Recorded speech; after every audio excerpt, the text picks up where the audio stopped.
주님의 이름으로 기도하옵나이다. 아멘. 하나님 말씀 구약성경 잠언 4장 23절로 27절 말씀까지 교독하시고 27절은 같이 읽습니다. 구약성경 914쪽입니다.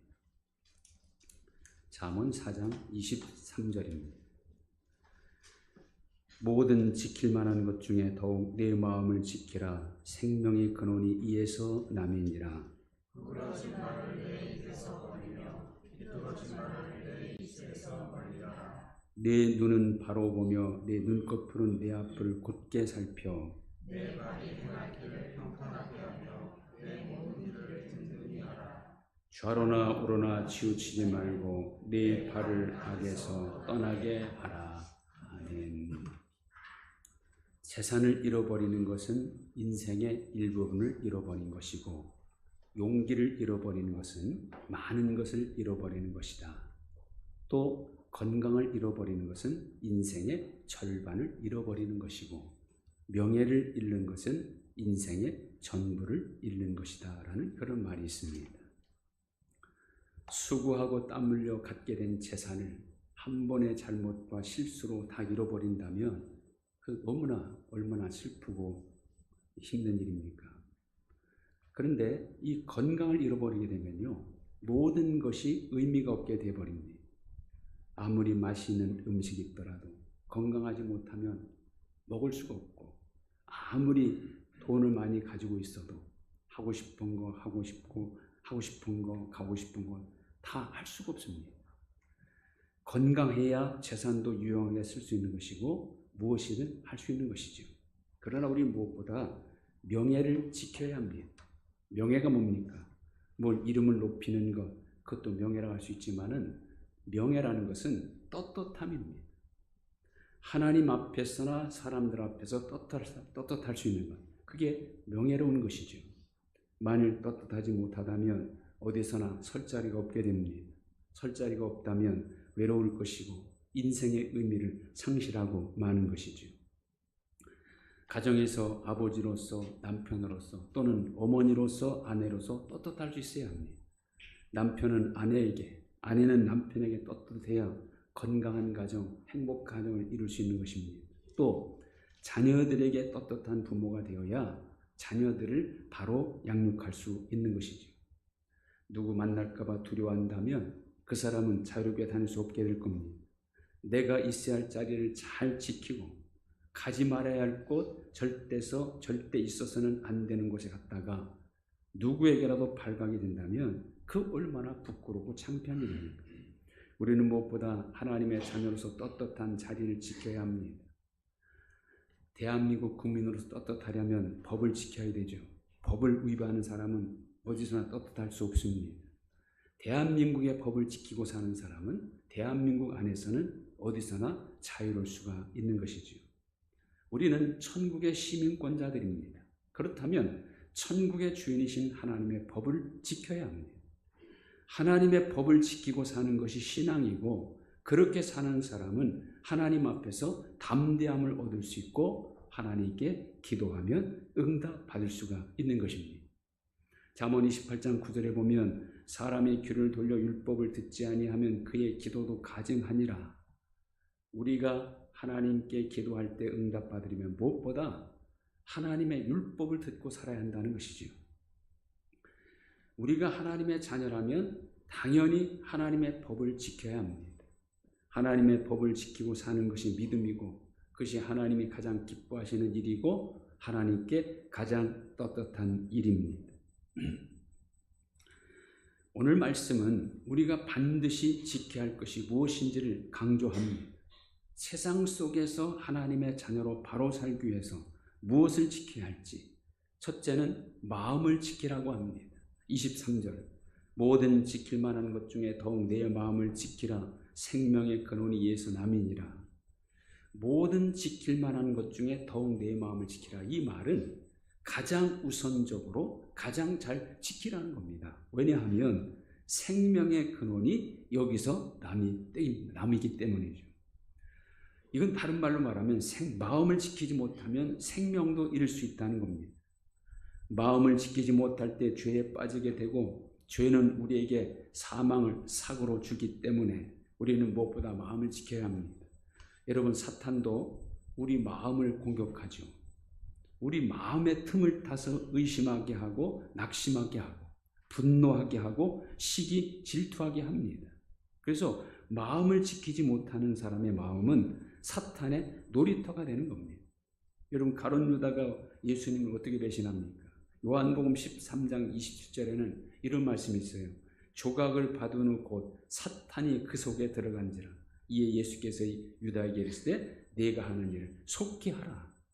사탄이 그 속에 들어가므로 가룟 유다는 예수님을 배신하는 배신자가 된 겁니다. 어떤 유다였기에 그 속에 사탄이 들어갑니까? 가룟 유다는요, 예수님에 대한 확신이 없었어요. 예수님께서 이 땅에 오신 목적이 인간의 죄를 지고 십자가에 달려 죽으신 것이었음을 미처 몰랐습니다. 예수님에 대하여 의심하는 마음을 가진 가룟 유다 마음에 사탄이 들어간 거죠. 우리 마음을 사탄에게 내어주면 사탄의 지배를 받을 수밖에 없습니다. 사탄의 지배를 받지 않으려면 우리 마음을 성령이 거하시는 전이 되게 해야 합니다. 하나님은 성령도 우리 마음에 주신다고 약속하시죠. 고린도후서 1장 22절 그가 또한 우리에게 인치시고 보증으로 우리 마음에 성령을 주셨느니라. 성령이 계속 거하실 수 있는 마음으로 지켜야 합니다. 그러려면 성령이 좋아하는 것으로 채워야 되죠. 성령이 좋아하는 것은 뭐겠습니까? 겸손입니다. 하나님은 겸손한 자에게 은혜를 베푸시고 교만한 자는 대적하신다고 말씀하죠. 잠언의 교훈은 교만은 멸망의 선봉이요 거만한 마음은 넘어짐의 앞잡이다. 그래서 교만은 사탄이 가장 좋아합니다. 하나님을 찬양하는 천사가 하나님과 비길이라 할 정도로 교만했기에 타락한 것이 사탄 아닙니까? 또 사탄은 분노하는 마음의 틈을 탑니다. 분노를 조절하지 못하면 사탄에게 이용당할 수 있습니다. 그래서 에베소 4장 26절에 보면 분을 내어도 죄를 짓지 말며 해가 지도록 분을 품지 말고 마귀에게 틈을 주지 말라. 사탄은 우리를 시험하나 공격할 때 먼저 우리 마음을 흔들어 놓습니다. 그래서 사탄을 향해서는 우리 마음을 단단히 잠궈야 합니다. 마음은 인간의 인격적 활동의 중심지, 지정의의 근거죠. 그리고 마음은 믿음의 장소입니다. 자, 우리가 어떻게 의에 이르게 된다고 그럽니까? 로마서 10장 10절 보면 사람이 마음으로 믿어 의에 이르고 예수님을 영접하는 자에게 하나님의 자녀가 되는 권세를 얻게 되는데 먼저 어디로 영접해야 합니까? 우리 마음에 먼저 예수님을 영접해야 하는 것이죠. 그리고 마음에 영접한 예수님을 실제 삶 속에서도 주인이 되게 하며 사는 것. 그게 예수를 믿는 거예요. 주님을 향한 우리의 마음은 일편단심이어야 합니다. 마음이 흔들리지 않아야 신앙의 길을 바로 갈 수 있죠. 두 마음을 품지 말아야 합니다. 비록 우리는 세상 속에 살고 있지만 우리 마음은 하나님을 향하여 고정시켜야 합니다. 그러려면 우리 마음에 말씀을 채워야 합니다. 하나님의 말씀이 우리 마음을 지배하게 해야 합니다. 그래서 모든 경우에 말씀이 생각나고 말씀에 합당하게 행동해야 한다는 것이죠. 말씀으로 가득 찬 사람의 마음에는 사탄이 틈탈 수 없습니다. 왜냐하면 사탄은요, 하나님 말씀 앞에 아무런 힘을 쓰지 못하기 때문이에요. 하나님의 말씀이야말로 사탄을 향해서는 가장 강력한 무기고 우리 삶을 향해서는 가장 선하고 복되게 인도하는 등과 빛입니다. 잠언 17장 3절에 보면 도가니는 은을, 풀무는 금을 연단하거니와 여호와는 마음을 연단하시느니라. 마음은 생명의 근원이요 인격의 근원이요 믿음의 장소입니다. 또 성령이 임하시는 성전입니다. 사탄은 결코 틈도 타지 못하도록 마음을 지켜야 한다는 것이죠. 두 번째는 뭘 지키라 합니까? 입을 지키라 합니다. 24절 구부러진 말을 내 입에서 버리며 삐뚤어진 말을 내 입술에서 멀리하라. 입에서 나오는 것은 다 마음에서 나오는 것이죠. 예수님도 그런 말씀을 하십니다. 독사의 자식들아 너희는 악하니 어떻게 선한 말 할 수 있느냐? 이는 마음에 가득한 것을 입으로 말합니다. 선한 사람은 그 쌓은 선에서 선한 것을 내고 악한 사람은 그 쌓은 악에서 악한 것을 내느니라. 입에서 나오는 말과 마음은 불과 분리의 관계입니다. 마음에 예수님을 향한 믿음 있는 사람은 믿음의 말을 하게 되어 있습니다. 마음의 말씀으로 채워진 사람은 말씀에 합당한 말을 하게 되어 있습니다. 그런데 인간은요, 환경에 따라 감정이 바뀌고 감정으로 인하여 마음과 상관없이 말을 먼저 해버리는 경우가 있죠. 말을 성급하게 함으로 인하여 자신의 신앙과 인격도 해치고 다른 사람에게 큰 상처를 주는 경우도 있습니다. 그래서 우리는 듣는 사람에게 은혜를 끼치는 말을 해야 합니다. 무엇보다 관계를 깨트리는 말은 하지 말아야 합니다. 오늘 여기 보면 구부러진 말을 버리며, 이 구부러진 말이 뭡니까? 진리가 아닌 말이에요. 삐뚤어진 말을 멀리하라. 삐뚤어진 말은 뭐냐? 의가 아닌 말입니다. 부정적이고 왜곡된 말, 다른 사람을 중상모략하는 말, 다른 사람에게 상처가 되는 말, 이런 말들은 버리고 멀리 해야 합니다. 왜냐하면 그런 말들은요, 좋은 관계를 깨뜨리기 때문에. 입은 삐뚤어졌어도 말은 똑바로 하는 속담이 있죠. 우리는 무엇보다 말을 똑바로 하는 사람이 되어야 합니다.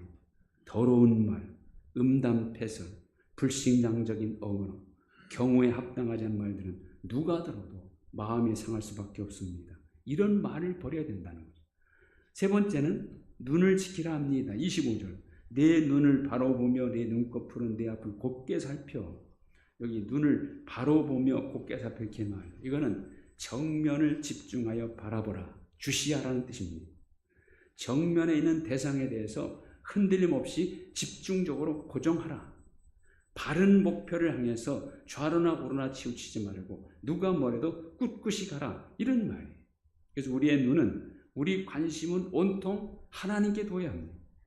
표대 되시는 예수님을 목표로 삼았으면 그 예수님께 집중하고 그 예수님만 바라보고 나아가야 한다는 겁니다.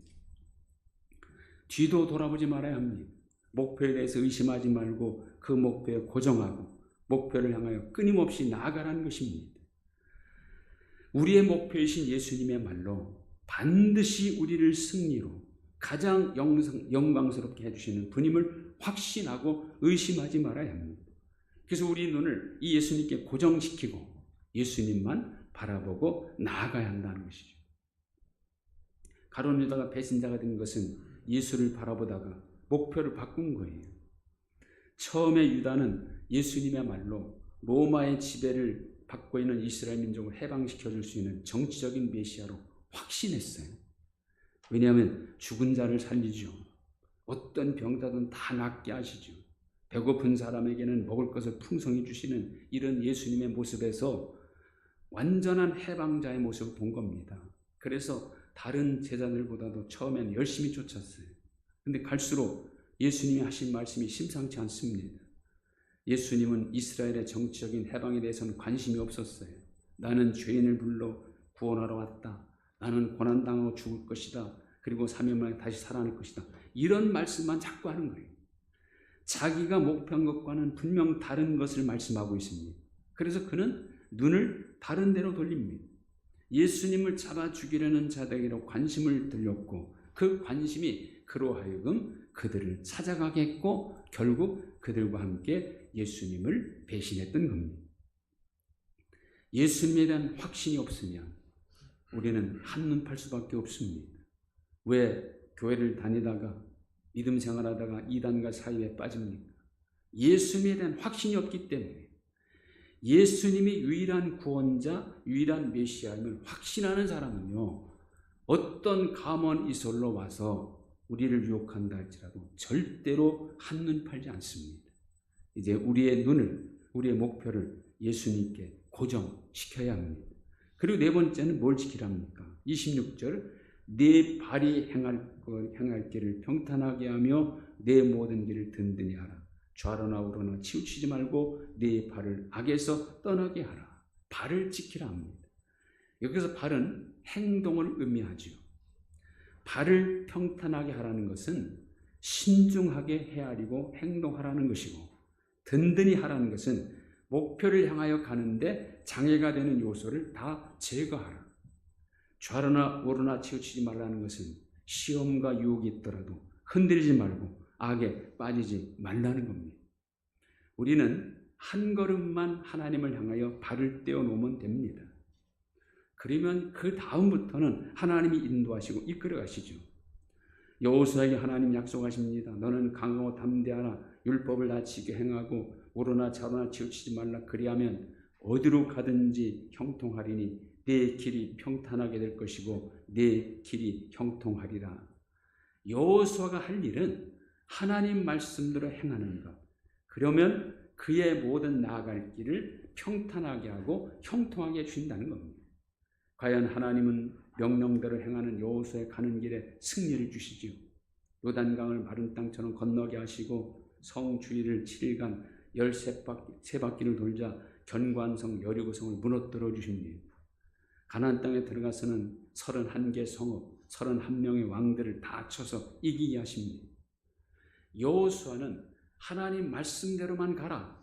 그리하면 그 나머지 가는 길은 다 이기게 하시고 평탄케 하시고 형통케 하신다고 약속했는데 과연 여호수아가 하나님 말씀대로 행할 때 그 약속대로 하나님은 그가 가는 길을 늘 승리케 하신 겁니다.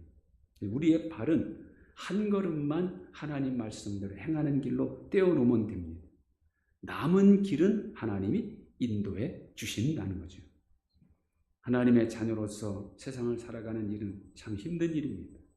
방해도 많고 스스로 낙심하기도 하고 나도 모르게 세속화되기도 하죠. 우리는 무엇보다 이런 상황 속에서 우리 마음을 지켜야 합니다.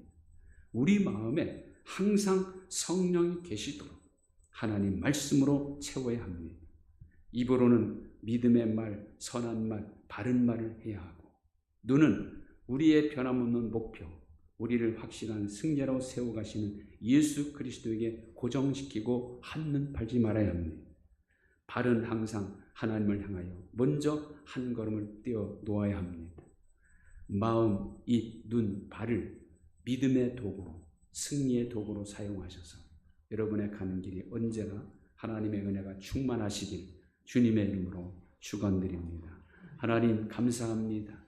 무엇보다 이 땅을 살아가는 동안 하나님의 자녀로서 거룩한 성도로서 우리의 입을 지키고 마음을 지키고 발을 지키고 눈을 잘 지켜서 어떤 상황 속에서도 흔들림 없이 하나님의 자녀로서 나아가는 저희 모두가 되게 하여 주옵소서. 예수님의 이름으로 기도하옵나이다. 아멘. 다 같이 일어나셔서 찬송 455장 1절 드립니다.